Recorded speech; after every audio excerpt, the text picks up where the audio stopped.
you can hear me?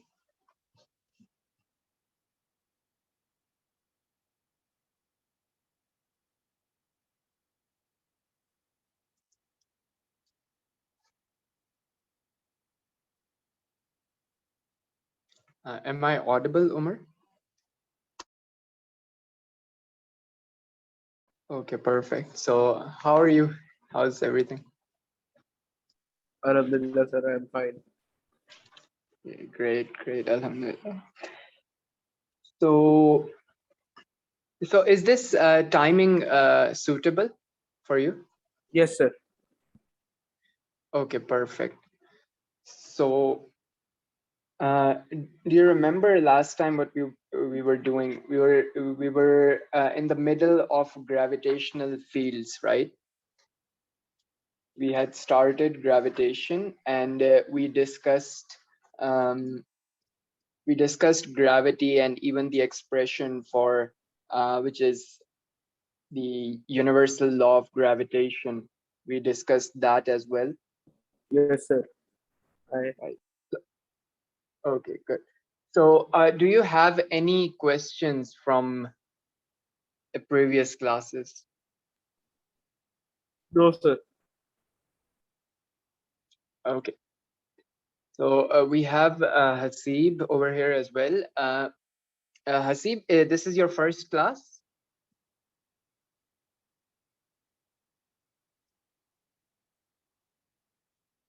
Right. So I'll just quickly introduce myself. My name is Basil Abdul Majid. I'll be teaching you A2 level physics, and I'm a graduate from NUST, and I have been also recently working actively in the physics department at NUST as a graduate teaching assistant. And so far uh, we have started with the course already, and you can say that the first week was kind of a demo class week, where we did things at relatively slower pace as well. If it's if everyone is okay with the understanding, or you can also say if you say that I should increase the speed, so I'll gauge my speed according to your opinion of the class, right? So the lectures have been recorded, and the first week lectures, the demo class lectures, are also available on YouTube. I'm sure that all of those lectures have been uploaded on YouTube, so you can go and have a look at those, and so you can get an idea of what we have done so far. We have completed circular motion, and we are almost in the middle of gravitational fields. So Hasib, do you have any question so far regarding to whatever I just said? Until then, I'll share my screen.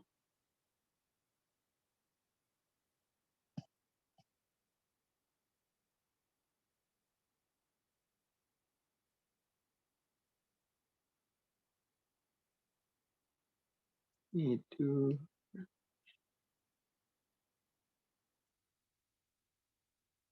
Hasib, do you have any question? Okay. Hasib, also okay, perfect. So let me know that if this timing is suitable for you as well.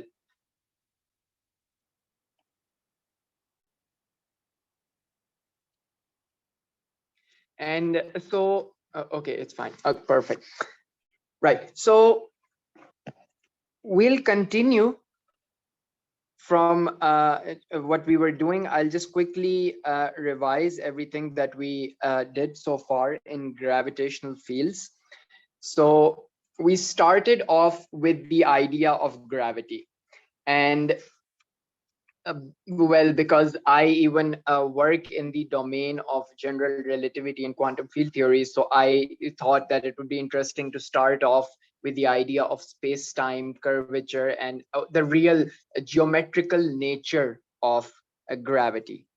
So that's what we did. It's not really a part of your course. So I would rather also say you did not miss a lot of what we have been doing. And so we talked about fields. Mathematically, fields are defined as this plus, minus, multiplication, division, a set of these operations which act on real numbers, which just means that there is a field of real numbers where you can do these operation with those real numbers. So you can 1 plus 1, you can do this, which is 2. You can minus 1 from this, which is back 1. You can multiply this with 2, which would give you 2. Then you can divide it by 1, which would give you back 1. So these are just set of operations: plus, minus, multiplication, and division. In physics, for us, it's enough to say that a field is something which will take values at each point in space. An example is a temperature field, where I gave an example. If you're standing in a room and there's a fireplace in the room and a window, you can measure temperature at every point in this room and get a value for it. So near the fireplace, the value would be higher, which means the temperature is higher at that point, or near the window where the temperature would be low. And so you would get a lower value for temperature at this point. But at every point, you will have a value of temperature. So that's the idea of a field. Now, how do I relate this to gravitational fields? Gravitational field is also a field in space-time. Well, we'll just consider space for our purposes. So it's a field in space where if I have any object of mass m, it creates a field around that mass m.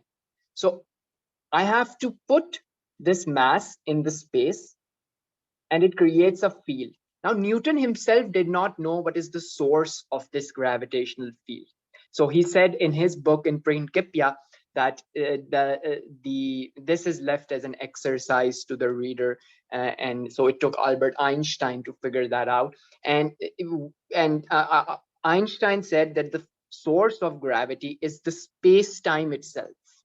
Right? So he combines space and time. And I'll also give you a very quick example why space and time, it might seem that it's a weird thing, but it's not. You use it in your normal daily life as well. So for example, consider that you were to meet a friend. You would call him and you would tell him that let's meet at this particular restaurant.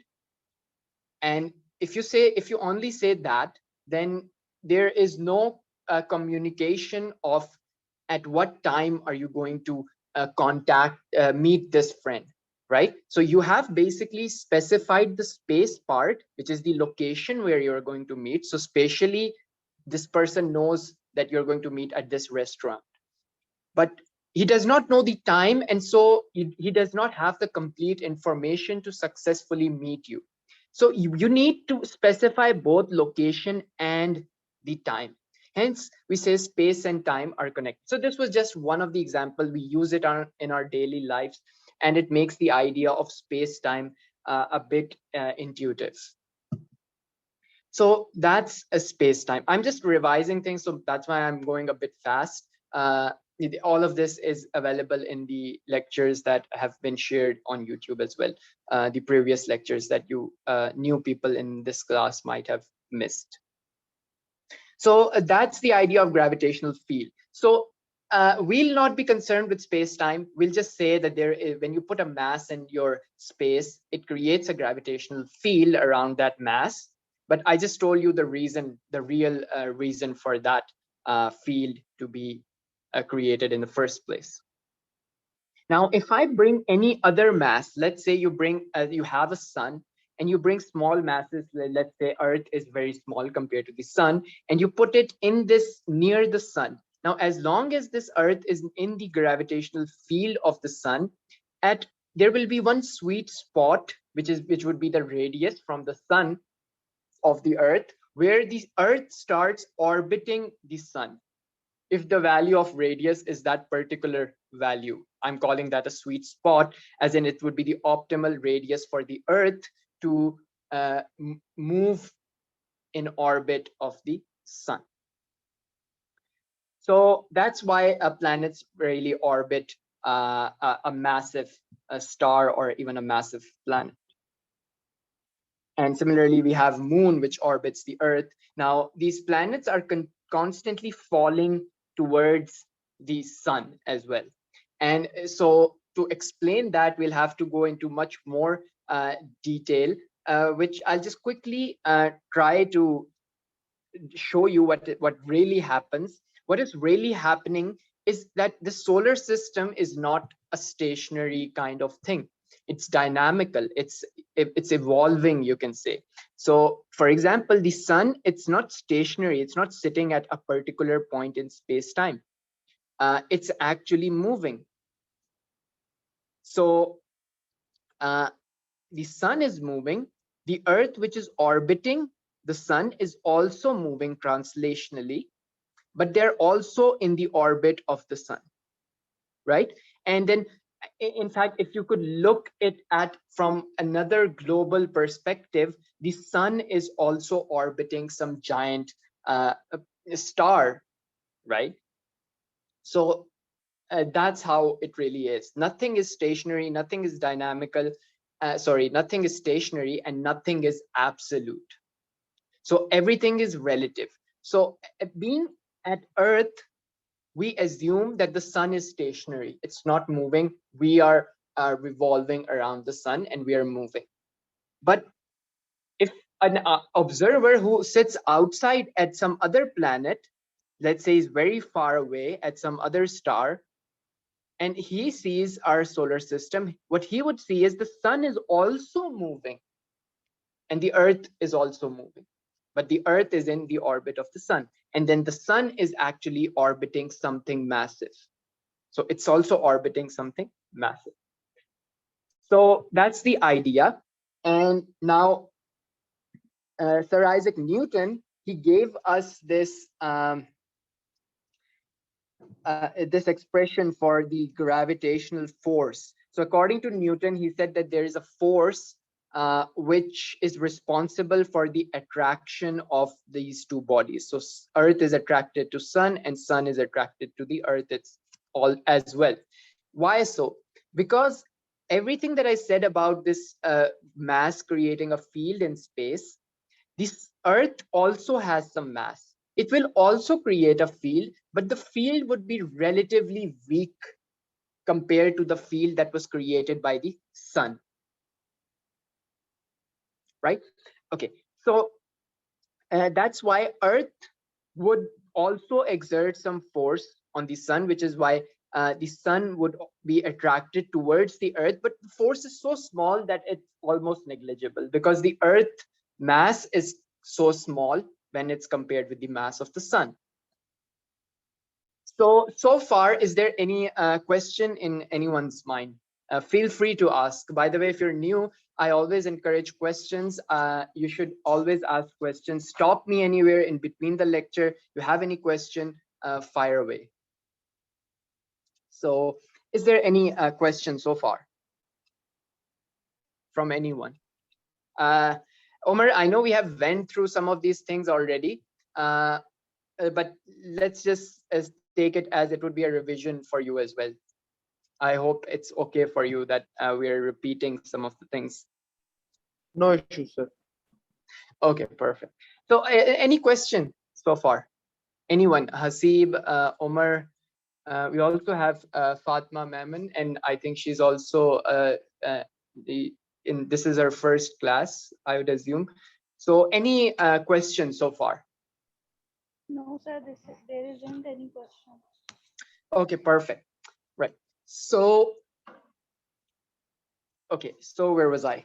Right. So now we can define gravitational field strength at some particular point in space as the gravitational force per unit mass at that point.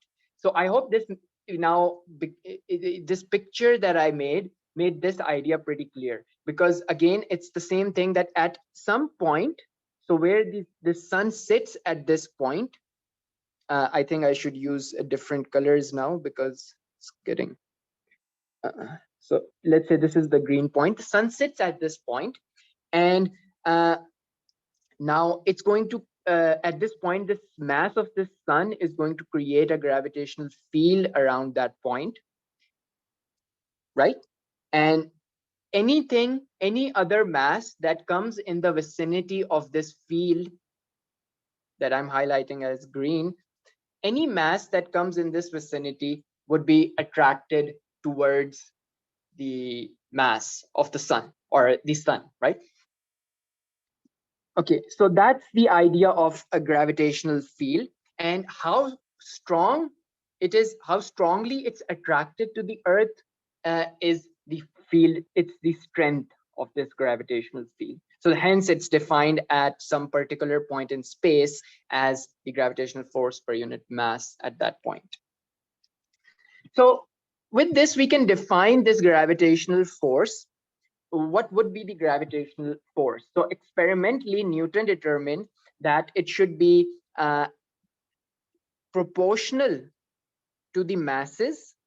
So this capital M is actually the mass of the sun, you can say, or it's the mass of a body which is majorly responsible for the gravitational field. In this case, it's the sun, right? And it's majorly responsible because even Earth is creating gravitational field, but that's pretty small. So sun would not orbit the Earth, but the Earth would orbit the sun. And hence, we denote this capital M as the mass, which is majorly responsible for this field, gravitational field. Or you can say, in other words, or in simpler terms, you can also say it's the mass which has a higher value, right? So a higher mass is denoted with capital M. The force would obviously also be proportional to the mass of this small planet that is there, because of course, any planet that would be attracted to this big mass, they both share this gravitational force. So this gravitational force actually comes in pairs. Actually, every force in nature occurs in pairs, right? So this is a pair where you have two bodies that makes a pair, and the gravitational force is between these two bodies. Hence, it's proportional to both of the masses. And then you can experimentally determine that it's inversely proportional to the square of the distance between these two masses, right? So small m and capital M. The distance between these two masses, it's inversely proportional to the square of that. Now, that's also referred to as the inverse square law, right? Okay, so, but it turns out that there must be a negative sign with this whole thing.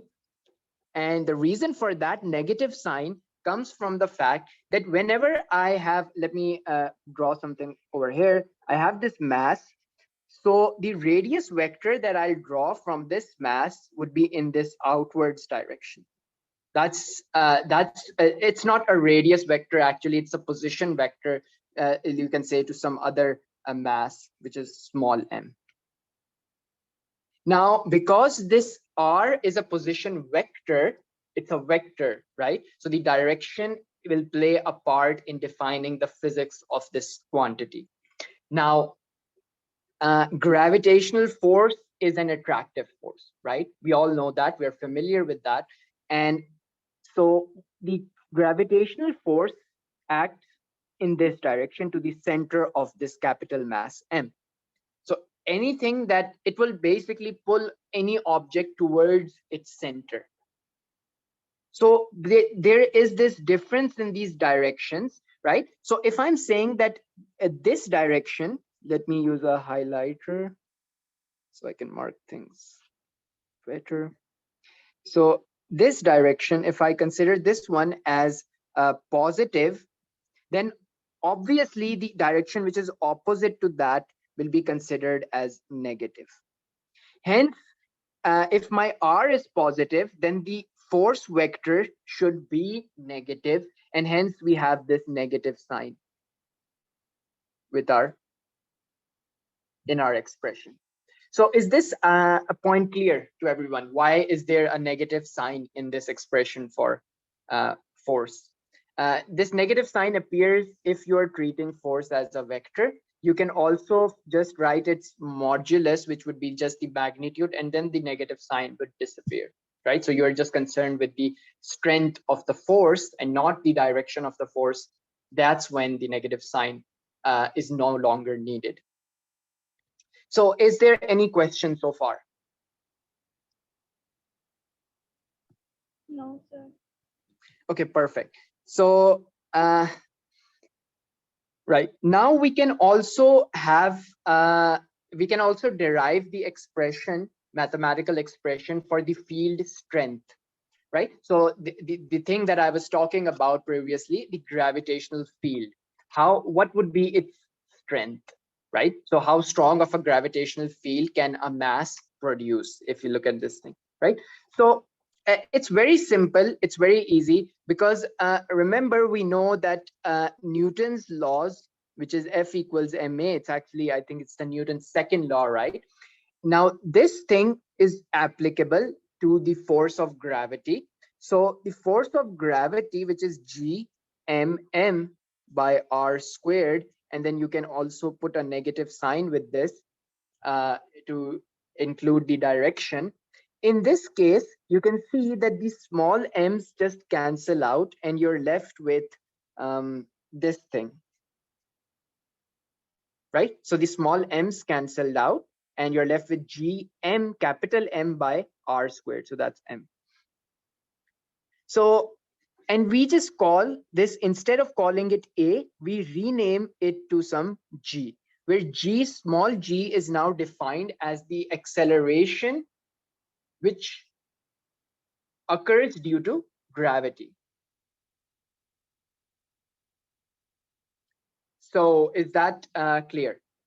This, and then simply this thing, this expression that is highlighted over here, is the acceleration due to gravity, right? And you can see that the small mass canceled out, and it should have been canceled out because the gravitational field is being produced by one object, right? So for example, if this is the earth and this is the this is the sun, and let me just write it in there. So that's the sun, and you have some small mass, let's call it the earth. The sun creates a gravitational field which is more, you can say, it overcomes the gravitational field that was created by the earth. So earth is attracted towards the sun more, rather than the sun being attracted towards the earth. It is attracted towards the earth, but it's so small that it's almost ignored or negligible. And so that's why the sun basically mainly was majorly responsible for creating this this gravitational field, right? So I'll just draw this line like this. So that's the gravitational field. Sun was majorly responsible for that. So the only bigger mass remains in the expression. And that mass is, as you can see, it's the mass of the object which creates this field G. Next, we have an example, and we are doing this example. It's we assume that the Earth is a uniform sphere of radius this. So Earth can be assumed as a sphere. The geometry of Earth is a sphere which is constant throughout. So there is no bumps in the sphere. It's a uniform sphere, very smooth. In reality or in practical, that's not really the case, by the way. So that's why we're assuming. And the mass of the Earth is assumed to be this much, 6.0 times 24 kilograms. Find the gravitational field strength G at a point on the surface of the Earth. Now, if you want to find this field strength on the surface of the Earth from the center, it's as far away as the radius of the Earth is, right? So I'll just put in the values. I know G is a constant. Its value is given by 6.67 times 10 raised to power minus 11. That's a constant. We know that. It's also, I think it's given in the formula sheet or a constant sheet for your A-levels exams.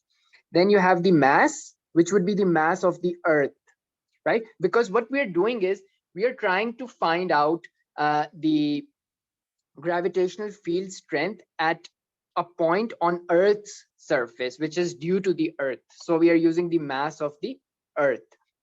And the radius, because we want to find it on the surface, so r, which is the position vector from the center of the Earth to that point where you want the gravitational field strength, that would be then the radius of the Earth, because at the surface, the distance from center to the surface is the radius of the Earth. So we'll just put that value, and it turns out to be 9.77 meters per second squared, right? So which is approximately when equal to the value that you use, 9.81 meters per second squared, right? So the difference in this value is simply because of some of our assumptions of the radius where we rounded these off. These values were given as rounded off. So that's why we got 9.77. Anyways, then you also have next part where it says that at some height 1.5 times the radius of above the Earth's surface. So you need to find the gravitational field strength, which is, you can say now this is the surface and it's 1.5 times the surface, the height of at the surface, which is 1.5 times this r. Now it's very simple. Again, all you have to do is multiply the position vector r, which is 6.4 times 10 raised to power 6 meters, with 1.5, and do everything else would be carried out in the similar fashion. And whatever value you get, it's the value of acceleration of gravity that is above the surface of the Earth. So for example, if you were orbiting the Earth at 1.5 times the radius, then whatever object that is orbiting, it would feel this amount of this much of gravity. So what would you expect the answer for this to be, which is 1.5 times above the Earth's surface compared to what we got at the surface? What would you expect the answer to be over here? Higher than this or lower than this? Anyone? Lower than this. Yeah, exactly. It would be lower than this. And the reason for that is? Because the denominator is bigger. And we are Yeah, getting so parallels from mathematically, exactly. So yeah, both mathematically and physically give the reason.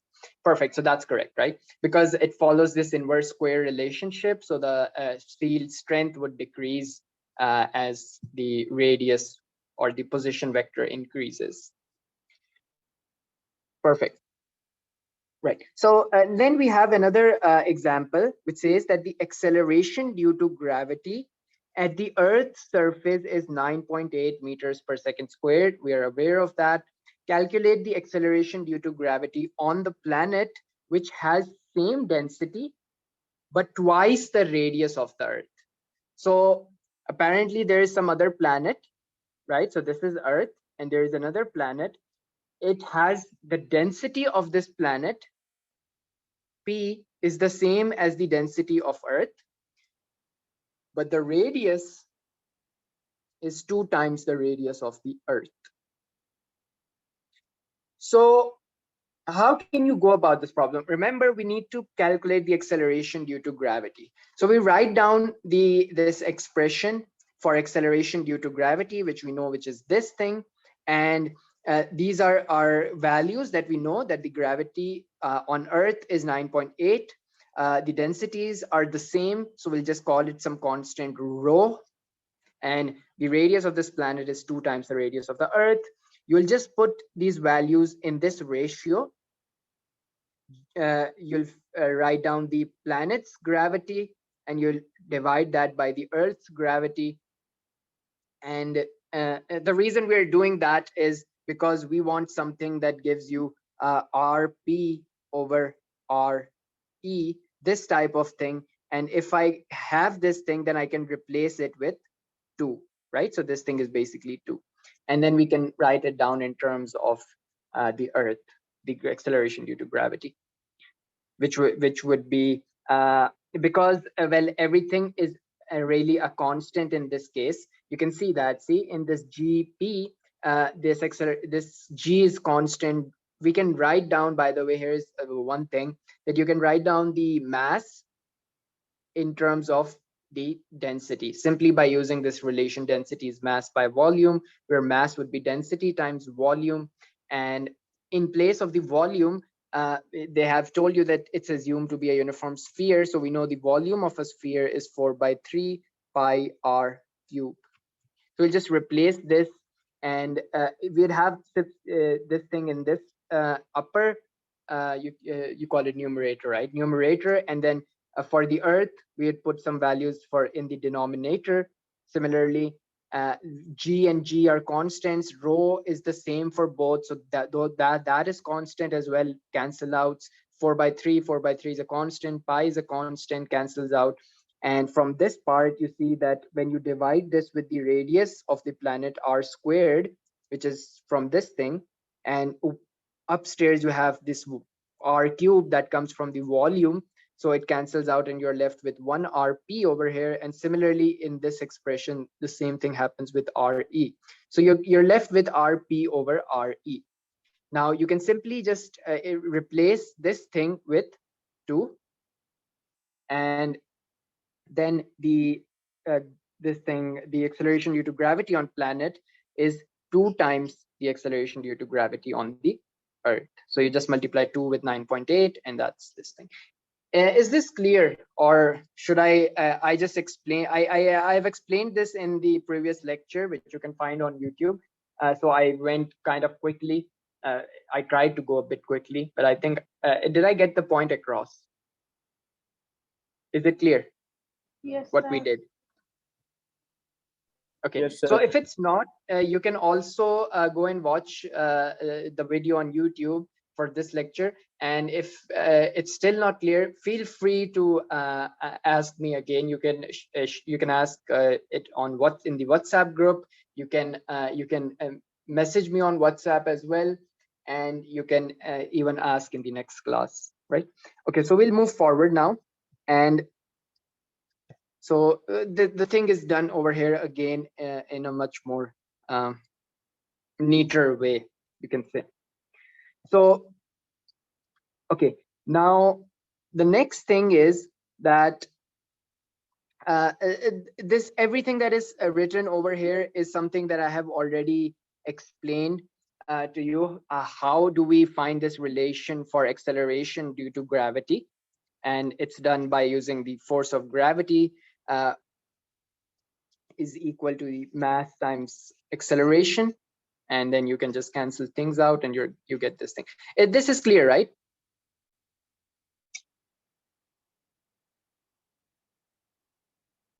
I just did this same thing over here, this one.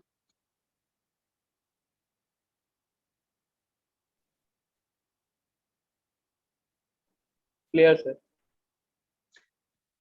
Right, perfect. So then let's do another example, and that says that you have a ship which is at rest on the Earth's equator.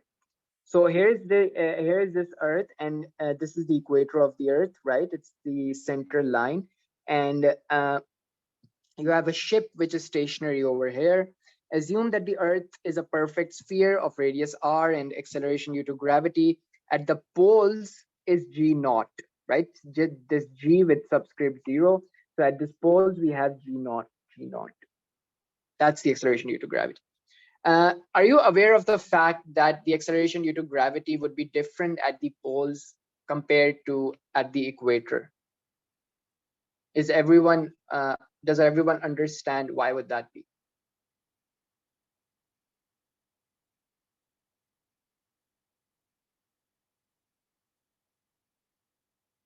Because the gravity acceleration due to the gravity is towards the center, right? So the equator is actually nearer to the center compared to the poles, which are further from the center.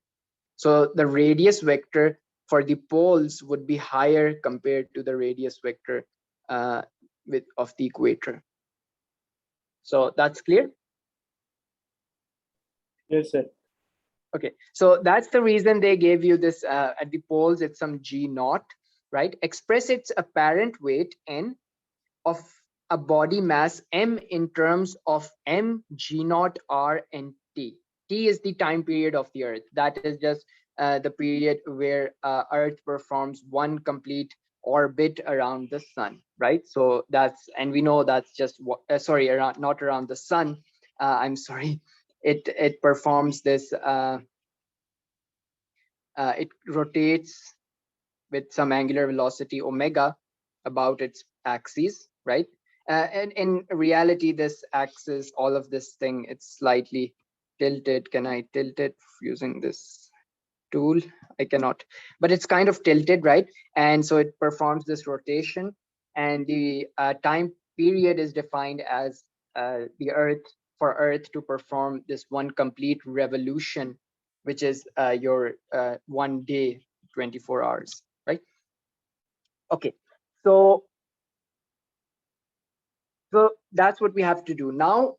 Okay, so we know that at the pole we can write down an expression for force, and then we can write down an expression for force at the equator as well. Now for the ship to be the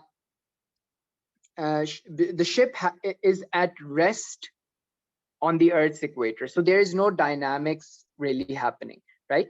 So the ship is at rest, so the force expression for force will simply be gm me times m over r squared, where this me is the mass of the Earth, small m is the mass of the ship, and this r squared is the, you should give it some subscript p, which is the radius at the pole.